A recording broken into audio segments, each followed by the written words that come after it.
ដល់ទេដល់ដី នេះដៃនាំណោះ ចាទេដល់ដីរងាខ្សោយ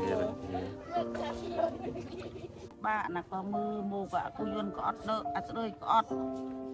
ទៅសពខ្ញុំណាស្រីកំបានធ្វើបាយក៏មានហូប ទៀតអុយទេខ្ញុំទឹកមុខថៃក៏វាបាក់ណាដល់ក៏បាន5ថ្ងៃក៏មើលមកខ្លាញ់គ្នាក៏អេកណ្ដេញរស់ស៊ីអុយបាក់យ៉ាងទឹកក៏បាក់ការរនៅក៏ពិបាកដែរតែតែมันก็เกิน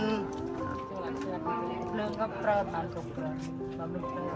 អាទឹកមួយជួយក៏អត់មាន